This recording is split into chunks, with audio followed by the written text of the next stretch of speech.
What's up guys, Coach Jess avec vous aujourd'hui pour votre capsule du jour. Donc on vient de passer un gros début de semaine dans nos progressions de test physique. On va finir la semaine jeudi, vendredi, samedi et dimanche avec des journées plus conventionnelles. Donc pas vraiment de test physique à voir pour les prochains jours, mais vraiment plus du basic de base, de la programmation qu'on voit tous les jours.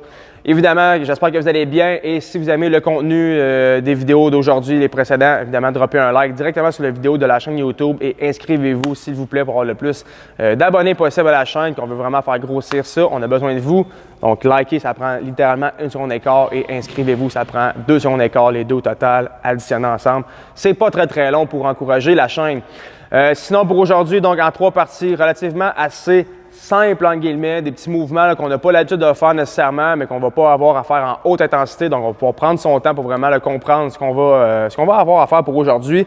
Avec un Metcon, avec intensité relativement assez élevée si on veut, donc 2 mouvements, seulement un couplet aujourd'hui, donc 2 mouvements qu'on va faire en alternance jusqu'à là qu'on termine notre formule qui aujourd'hui va être un 21, 18, 15, 12, 9, 6, 3, donc une bonne vieille formule qu'on voit assez souvent depuis le tout début du CrossFit.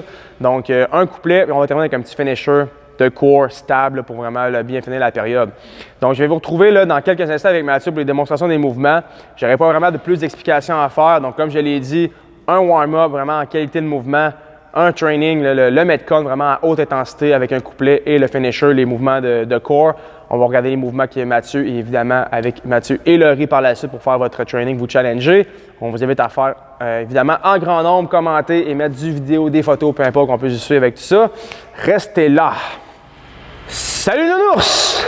Hey, donc je suis avec Mathieu, l'ours polaire aujourd'hui qui est avec nous pour les démonstrations des mouvements. Donc aujourd'hui, première partie, 8 minutes notre for time. Donc c'est un peu comme un AMRAP, mais évidemment on ne veut pas le faire en intensité très élevée. On prend son temps, on veut garder un mouvement qui est continu pendant les 8 minutes sans avoir un heart rate qui est très élevé. Évidemment, on veut créer du mind muscle connection, du range of motion, donc vraiment tout ce qu'on a besoin d'avoir dans un warm-up pour être primé, prêt pour notre Metcon puis le reste de la planification. Donc les mouvements crush, donc crush push-up, on va avoir des burpees no jump, on va terminer avec un crush jump squat. Donc je m'explique. Crush push-up, donc ce qu'on va faire, si vous avez un kettlebell, on peut prendre un kettlebell aussi, c'est un peu une formule qui se fait mieux avec un kettlebell. Un dumbbell aussi, ça le fait.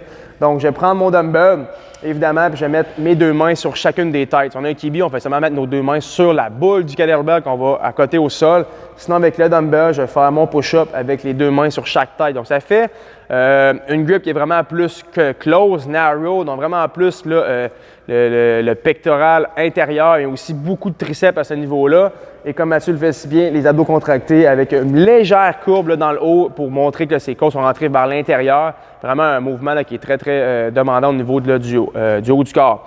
Donc pour 5 répétitions, contrôle, on y va vraiment range of motion complet. 5 burpees no jump. Donc notre burpees conventionnel qu'on fait pratiquement à tous les jours cette fois-ci. On y va simple, on veut seulement se ramener les jambes en dessous des hanches et contracter nos ischios, nos fesses pour ramener tout ça sur une belle planche droite debout. Et on termine avec un cross jump squat. Donc avec notre dumbbell plus léger, si on a la chance, je vais prendre mon dumbbell par les 2 têtes, ramener ça vers mon chest et faire des légers jump squats, donc squat complet, puis je vais décoller mes 2 jambes du sol. Donc si vous avez évidemment un gros dumbbell qui vous empêche de faire un mouvement de qualité qui est un peu trop demandé pour un warm-up, réduisez pour un objet que vous avez de plus léger à la maison, puis ça va faire le travail suffisamment. Directement dans notre Metcon, donc comme je l'ai dit précédemment, 21, 18, 15, 12, 9, 6, 3, on a notre couplet, les 2 mouvements. 2 mouvements pas mal assez de base. Ce qu'on va faire pour aujourd'hui, donc premier mouvement, dumbbell floor press. Donc si vous n'avez pas de bench ou qu'on vous n'avez pas vous devriez avoir quand même quelque chose pour vous accoter, pour faire un hip thrust bench press, quelque chose du genre pour avoir plus d'un range of motion. Faites-le, sinon on va y aller vraiment avec la partie où on est dans son salon avec pas grand-chose alentour.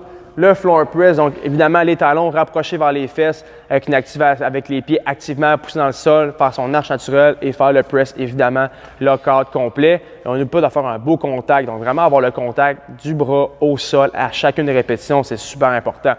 Ce qui va nous amener directement dans un suitcase lunge. Donc le mouvement aujourd'hui, 2 mouvements avec les dumbbells, donc beaucoup de press, donc on va être en pronation avec les dumbbells pour les press, donc beaucoup de haut de corps, l'épaule, le triceps, puis on ramène ça vers le bas par la suite pour les suitcase lunge. On va travailler un petit peu plus le bas du corps mais notre pronation va être encore très présente. Donc, encore une fois, là, le couplet va s'enchaîner l'un dans l'autre. La grippe devrait commencer vraiment là, à fatiguer, encore une fois, vers le biceps, le triceps, l'épaule. Donc, vous allez devoir avoir une assez grosse pompe, si on veut, là, générale pour ce workout-là. Donc, j'en attends des nouvelles, ce workout-là. J'ai hâte de voir comment ça va se passer.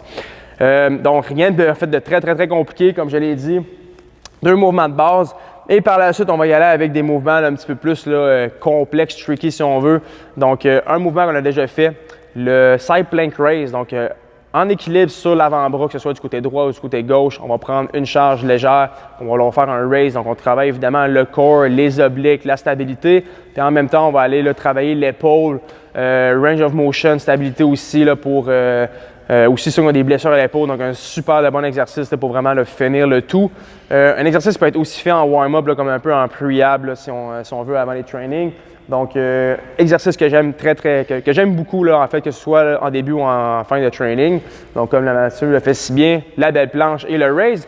Et il va terminer avec un plank one arm row. Donc, c'est un peu, si on veut, avec un renegade row, si on veut, c'est un peu le même principe. Cette fois-ci, on va juste avoir une charge. Donc, une main qui va être directement au sol. On va avoir une belle planche sur les bras.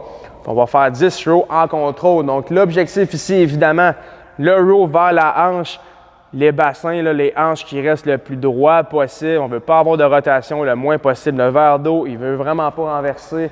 Donc, imaginez que vous avez votre plus belle bouteille de vin d'ouverte, que vous avez une belle coupe de versée dans votre coupe.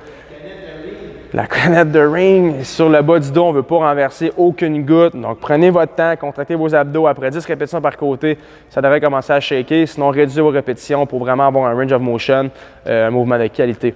Donc, c'est ce qui fait votre training aujourd'hui de haut en bas. Donc, les trois parties qu'on a à faire. Évidemment, encore une fois, je le répète, on vous invite à liker, vous inscrire, restez là avec Mathieu et Laurie pour le training intégral. Sinon, moi, je vous souhaite un bon training. Prenez soin de vous. À la prochaine. Ciao.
prochaine. Là.